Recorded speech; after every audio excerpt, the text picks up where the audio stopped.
Damos comienzo al recorrido de una nueva edición de Diálogos con Valor, que es el espacio de la Asociación Cristiana de Jóvenes en Radio Plural. Gracias a la audiencia por acompañarnos como cada semana, y ojalá podamos juntos disfrutar de esta siguiente media hora de programa, siempre orientado a promover la reflexión. Un mundo desigual no está en los planes de Dios, en todo caso es una afrenta a sus deseos. No estamos siendo capaces de cuidar su creación suficientemente. El capitalismo depredador no es generador de riqueza. Habida cuenta que la mayor riqueza, que es la vida humana, este capitalismo no respeta y, peor aún, muchas veces destruye. El Santo Padre Francisco ha expuesto claros mensajes a favor de la dignidad humana y desafía a los líderes mundiales incapaces de propiciar condiciones de justicia y paz. En realidad, hacen todo lo contrario. Generalmente. ¿A quién beneficia la guerra? Es una pregunta lacerante que debería conmover nuestras conciencias. Miremos con detenimiento una paradoja que es al menos llamativa y signo de una perversidad que abruma. Se acaba de aprobar hace pocas semanas un plan de restauración de lo destruido hace escasos meses en la Franja de Gaza, en Palestina. 5.400 millones de dólares fueron asignados hasta ahora a tal fin. El interrogante sería, ¿quiénes serán beneficiarios de los contratos? ¿Empresas palestinas? Claro que no, y sonaría casi a ironía. Lo serán las mismas cuyos países poco hicieron para evitar la muerte de miles de personas inocentes y con un número no descifrado de heridos y mutilados, además de familias destruidas de por vida. El planeta está plagado de estos interrogantes y otros, y dudas por doquier. Uno de ellos es especialmente inquietante y lo abordaremos con el invitado de la fecha. ¿Todas las iglesias cristianas están trabajando con intensidad a favor de la justicia y la paz? ¿La voz católica a través del Santo Padre suena en soledad? ¿Qué están opinando con fuerza las iglesias evangélicas, las iglesias ortodoxas? Vamos a tratar de desentrañarlo con nuestro invitado, que es alguien que conoce el tema en profundidad. Hoy las tradiciones religiosas tienen que enfrentar al poder que destruye la vida humana. Hablando sin sofismas a la vista, la guerra y los conflictos favorecen desde lo económico y también desde lo geopolítico a los poderosos. ¿Es perverso? Claro que lo es. Los laicos cristianos de todas las tradiciones de fe tenemos por delante el desafío del compromiso a la participación activa en la búsqueda de un mundo mejor.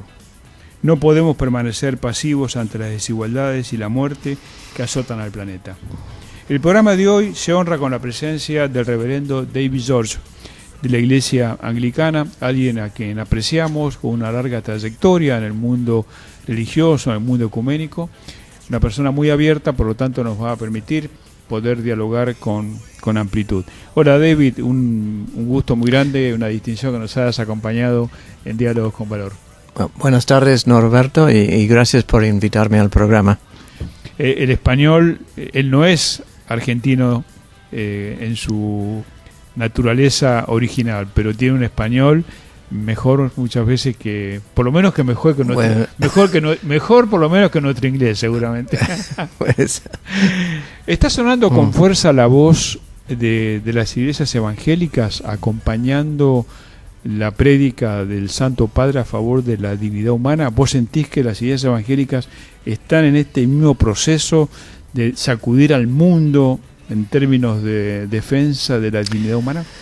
La cuestión es que el Santo Padre tiene un perfil muy grande en términos de los medios. Es difícil comparar a él con líderes evangélicos, pero yo sé que lo que es, digamos, el máximo representante de nuestra iglesia, de la iglesia anglicana, el arzobispo de Canterbury, Justin Welby, ya se ha hecho muy amigo del Papa y ya tienen algunos proyectos en común. Qué bien. Así que yo pienso que esta apertura y esta buena relación que ellos están formando podría realmente facilitar y agilizar en el futuro algunos proyectos en común. David, cuando uno identifica la iglesia, lo digo para la audiencia, porque nosotros como Asociación Cristiana de Jóvenes tenemos una relación muy estrecha con todas las tradiciones de fe y con la iglesia anglicana, por supuesto, porque fue precisamente en Londres, en 1844, donde fue creada la Asociación Cristiana de Jóvenes. Cuando uno identifica a la iglesia anglicana, ¿lo tiene que hacer como iglesia protestante o tiene que decir iglesia anglicana? Es una iglesia de la Reforma en Europa del siglo XVI, tiene sus raíces en una reforma de la iglesia, igual que la luterana o la calvinista o la bautista. Pero todas estas iglesias tienen diferentes trayectorias y diferentes teologías, y la iglesia anglicana tiene para mí un carácter distinto, un carácter particular, no en contra de otras iglesias, sino como una expresión más de la diversidad cristiana. Sí. Eso se nota principalmente en la estructura formal de su ministerio, porque la iglesia anglicana ha mantenido el tradicional ministerio tripartito de las sagradas órdenes de obispo, presbítero y diácono. Uh-huh. O sea, tenemos arzobispos, diócesis, parroquias. O sea, la terminología es igual. Qué bien. Interesantísimo esta explicación, y muy bien hecha por David, ayuda muy bien a entender. Algunas iglesias protestantes, ¿te parece que a veces pueden estar limitadas para expresarse en contra, por ejemplo, de la injusticia y las desigualdades y la guerra, por estar a veces insertas en los países que son partícipes de estos procesos? ¿Hay algún tipo de vinculación directa o indirecta en todo esto? También esto ha pasado en la Iglesia Católica, ¿no? Y podría pasar, no creo en Inglaterra o en Argentina. No hay, digamos, suficientes intereses realmente para perjudicar el testimonio de la Iglesia. Claro. Y muchas veces la Iglesia misma, los obispos, por ejemplo, en Inglaterra, denuncian las políticas del gobierno. Por más que sea una iglesia, digamos, establecida, los obispos muchas veces no están de acuerdo con las políticas económicas y sociales del gobierno. Me consta... En este momento, por ejemplo, es así. Sí, me consta que es así.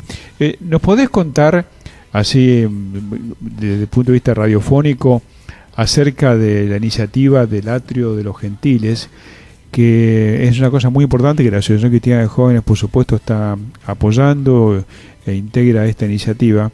¿Pero en qué consiste exactamente, así, para que la audiencia pueda entenderlo mejor? Bueno, yo volvería a lo que estaba diciendo Norberto sobre el diálogo, porque el Atrio de los Gentiles tiene que ver con un mayor y más profundo diálogo entre los diferentes partes, digamos, en los debates importantes de nuestros días. Específicamente, por supuesto, como es una iniciativa del Vaticano, eso tiene una dimensión espiritual o trascendente que es importante, pero no se limita a esto, sino tiene una amplitud que llega a cuestiones socioeconómicas y culturales. Tal vez sería útil explicar un poco el origen del atrio.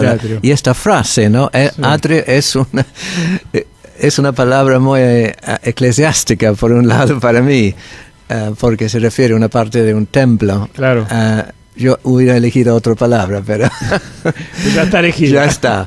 Pero ¿qué es un atrio en este sentido? Es un patio, es una palabra mucho más fácil. Porque en el antiguo templo de Jerusalén, antes de su destrucción en el año 70 por los romanos, de hecho era el tercer templo, era el templo de Herodes el Grande. Tenía varios patios, en el medio de todo el Santísimo, el santuario más santo, donde el sumo sacerdote entraba una vez por año, y alrededor de este santuario había varios patios. El más cercano, digamos, al Santísimo de los sacerdotes, que tuvieron que hacer los sacrificios y los Claro. ritos. Luego uno para los varones judíos, solamente los varones, y otro para los varones, para mujeres judías, o sea, sacerdotes, hombres, mujeres, y finalmente los no judíos. Los gentiles son Los gentiles. Claro. Por eso era el patio de los gentiles. Era muy grande y a diferencia de los otros patios paganos, griegos, gentiles, podían entrar libremente para conversar, para rezar, para hacer lo que querían hacer. Entonces el Papa Benedicto tomó esta metáfora, como se puede decir, para significar un espacio de diálogo libre, donde uno puede entrar sin hacer compromisos, sin entrar en discusiones inútiles, sino para buscar realmente cosas en común, Claro. para facilitar la comunicación, el diálogo, justamente para tratar de llegar a enfrentar algunos de estos problemas tan profundos que el mundo está enfrentando. Ese es el significado de la palabra atrio de los gentiles.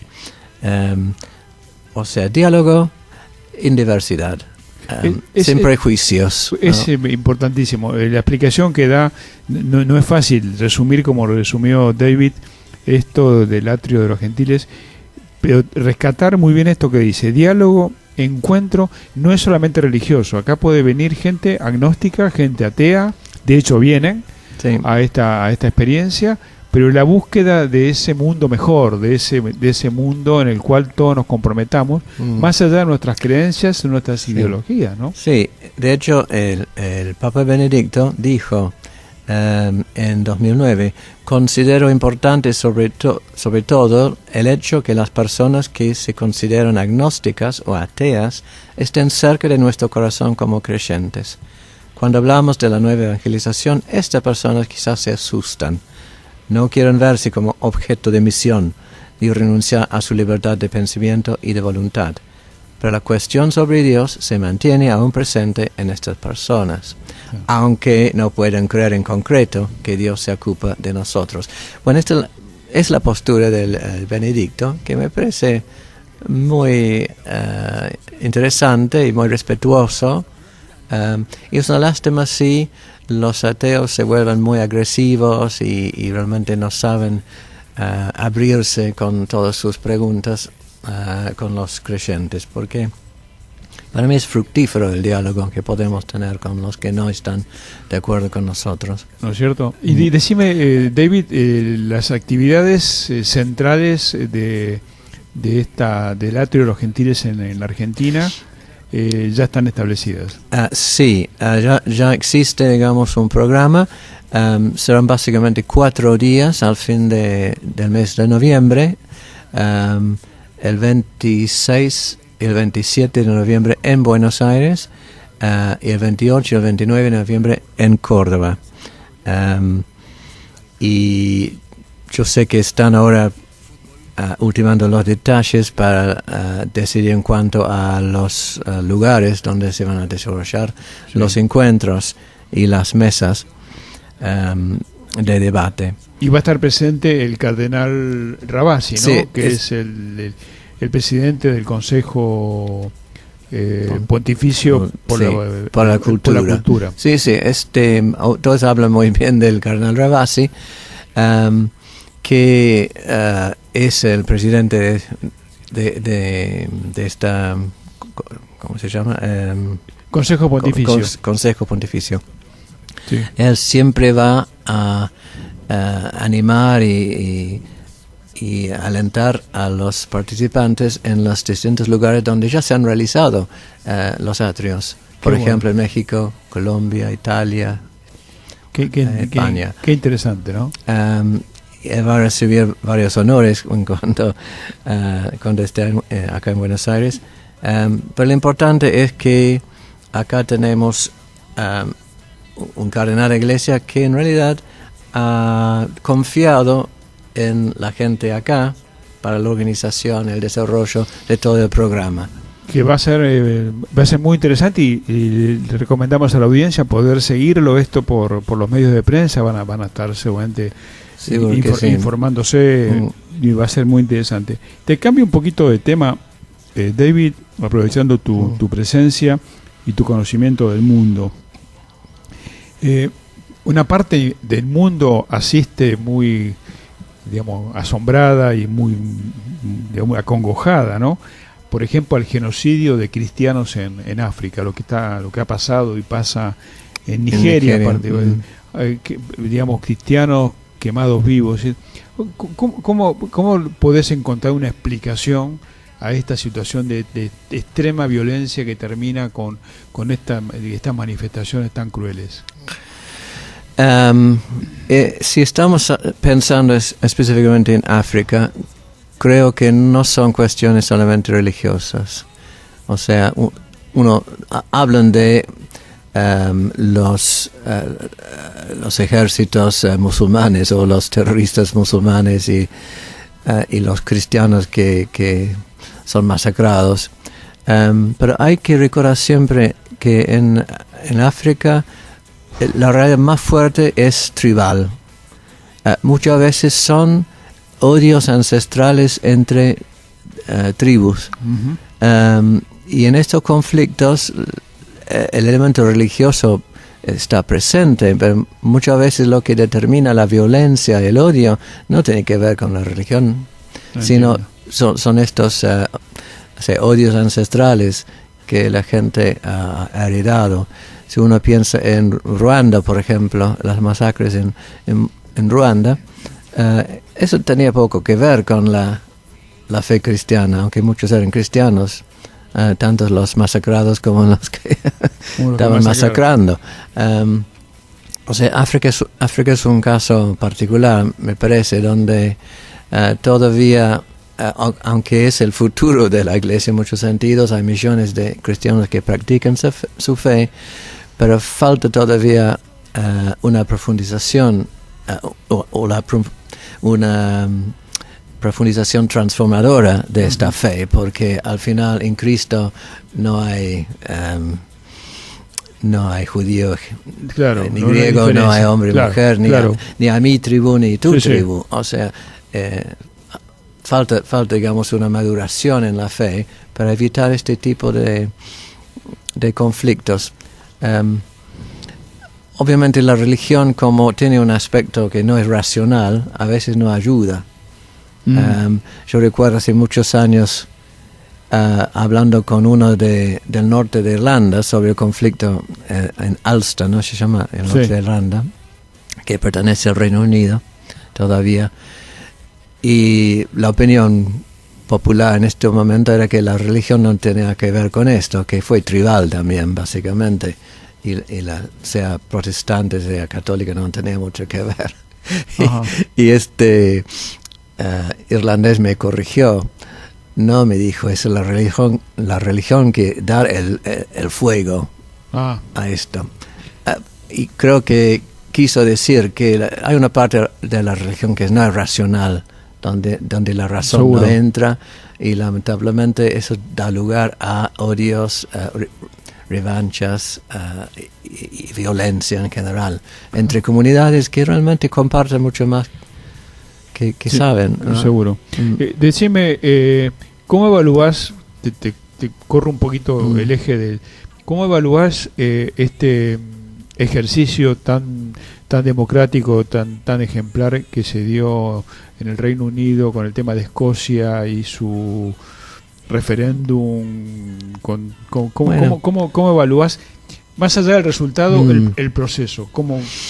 Bueno, fue un ejercicio en la democracia, supongo. Personalmente, yo pienso que no todos los resultados son positivos. Porque ha creado una gran división en Escocia entre los que están a favor y los que están en contra, que no existía antes. Están muy politizados, pero no en un sentido muy bueno para mí.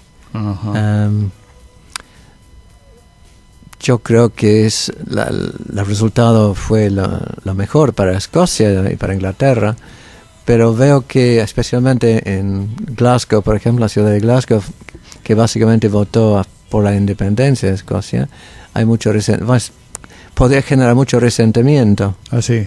El resultado. Y eso me parece una lástima porque está yendo en contra de todos los movimientos globales para, digamos, estar juntos, para trabajar juntos, para no enfatizar nuestras diferencias, sino lo que tenemos en común. Claro. Escocia siempre ha tenido sus diferencias, pero nunca han llegado a ser motivo para la separación del resto del Reino Unido. Recordamos a la audiencia que estamos hablando con el reverendo David George de la Iglesia Anglicana. Esto hará también que Inglaterra tenga que prestarle, o el Reino Unido tenga que prestarle mucha más atención a Escocia en términos de su autonomía. Sí, de hecho el gobierno dice que va a dar más libertad a Escocia, más independencia en cuanto a la forma que Escocia maneja sus propios asuntos. Vamos a ver si ahora cumplen o no con esto. Pero también, como resultado de todo esto, otras regiones también están empezando a exigir más o pedir más. Así. Gales, por ejemplo, el norte de Irlanda, y inclusive otras regiones de Inglaterra. Como el norte de Inglaterra, puede decir, bueno, nosotros también somos una región con una identidad distinta y nosotros. O sea, cuando empieza este proceso no tiene fin. No tiene fin realmente. No tiene fin. A veces va en contra del movimiento para la unión del mundo. Claro. ¿No? La voz de la conciencia, la voz de la dignidad humana, pareciera que más y más David va a tener que tener como punto de apoyo las tradiciones religiosas. Es decir, este mundo no va a poder olvidar lo religioso, y si queremos encontrar alguna solución en los valores que las religiones plantean, puede también hallarse las soluciones que están ausentes desde el punto de vista de la política o desde el punto de vista de las ideologías. ¿Vos crees que va a ser así? Pienso que los valores religiosos más profundos, más importantes, son la única forma de imaginar un futuro para un mundo que cada día carece de más de recursos básicos, que no está superando muchos de los problemas que todavía tiene. Eso no quiere decir que todos van a tener las mismas creencias, no van a tener las mismas creencias, pero sí que si no pensamos en el otro, si no pensamos en el bien común, si vamos a caer en nada más que en el consumismo, individualismo, egoísmo, eso va a terminar mal. No tengo ninguna duda, me parece que tenés razón. Y aquí te llevo al tema, dentro de las tradiciones religiosas, la relación con el Islam. Me pareciera que esta es un tema trascendente de cara al futuro. ¿Cómo se dialoga con el Islam? Si se dialoga en una manera de respeto por el Islam como tal, o se lo mezcla con esto también de considerar casi como un prototipo en el Islam es terrorismo, lo cual es un disparate, es una barbaridad. ¿Cómo estás viendo la actitud de las iglesias cristianas respecto del Islam?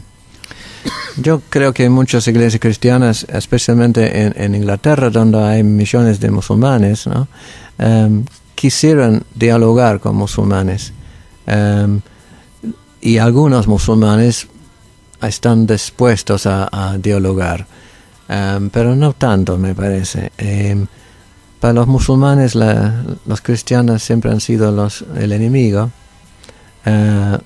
y como hemos visto que en países de mayoría musulmanes son discriminados los cristianos, y todavía en países relativamente civilizados como Turquía, por ejemplo, todavía los cristianos sufren discriminación, y son tratados muchas veces de ciudadanos de segundo. Sí. O sea, yo creo que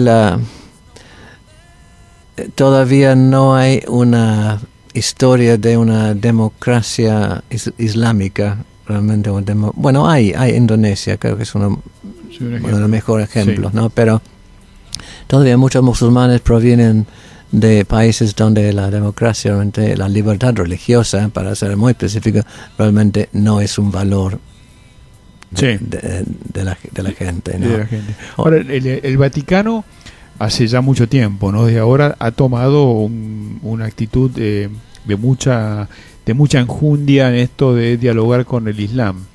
Es un proceso que me parece que va a ser, como vos decís, bastante tortuoso, que no es un... pero no es pareciera que se ha tomado conciencia de que el Islam en pocos años va a ser una mayoría religiosa en el mundo, ya que prácticamente lo es ahora, pero lo va a ser dentro de 20, 30 años en Europa mismo va a haber una... Entonces casi que como que no hay otra opción que el diálogo, ¿no es cierto? No, estoy de acuerdo. El Islam es una presencia creciente en toda Europa y va a seguir creciendo en todo el mundo. Sí. Entonces es muy importante que se abra un diálogo fluido y frecuente con los musulmanes, no para convertirles en cristianos, sino para lograr la convivencia más rica, ¿no?, posible, como en supuestamente la edad dorada de España, ¿no?, cuando las tres grandes religiones monoteístas convivían aparentemente con bastante armonía, judíos, cristianos y musulmanes, en un estado de paz, donde las culturas de cada religión y los grandes pensadores de cada religión podían enriquecer a todo el mundo con lo que... Claro. Y eso parece una triste excepción, ¿no? Esta España de la Edad Media comparada con la historia, el resto de la historia. Pero obviamente es posible y creo que la Iglesia empezó con los judíos. Muchos son bastante abiertos a conversar con cristianos y a nivel académico e inclusive al nivel a veces de la comunidad local. Sí. Hay encuentros, hay discusiones y eso es un comienzo. Pero toda la cuestión musulmana es más reciente y más complicada por el terrorismo islámico, para darle un nombre, ¿no? Y la propia división también en el Islam entre sunitas y suitas. Islam es complicado, tiene varias manifestaciones y divisiones entre ellos, como sabemos, que no es fácil. Sí, bueno, se ve perfectamente ahora en lo que está sucediendo en Medio Oriente, ¿no? Los chiitas, los sunitas, y el poder también. Y termino con esta pregunta, así una respuesta muy breve. ¿Cuál es la postura de la Iglesia Anglicana respecto de lo que está sucediendo entre Israel y Palestina? O sea, esta situación tan complicada en Medio Oriente, donde los palestinos son prácticamente arrojados de su propio territorio. No sé si hay una postura oficial por parte de la Iglesia Anglicana en cuanto a esto. Porque es altamente política la cuestión, ¿no? Pero yo creo que la Iglesia siempre va a optar por la solución más pacífica y más justa para los palestinos y para los israelíes. Y sabemos que hasta ahora una solución a este problema no se ha encontrado. No, y parece que no está cerca. No está cerca. Hay anglicanos que viven ahí. Tenemos iglesias, tenemos una diócesis ahí de Jerusalén. Y hay anglicanos árabes, palestinos, que también son ciudadanos israelíes, que están metidos en medio de esto. Hay que hablar con ellos realmente para saber más. Sí. David, muchas gracias por habernos acompañado. Estamos en contacto. El saludo al obispo, saludos a toda la gente de la Iglesia Anglicana que tenemos mucho aprecio, además de ser vecinos acá en Buenos Aires, tenemos mucho aprecio y mucha relación. Muchísimas gracias por estar. Muchas gracias, Norberto. Ha sido David George, nuestro invitado de hoy, como decimos siempre, Argentina Anda y Camina con Esperanza Activa. Hasta nuestro próximo encuentro por la 103.9.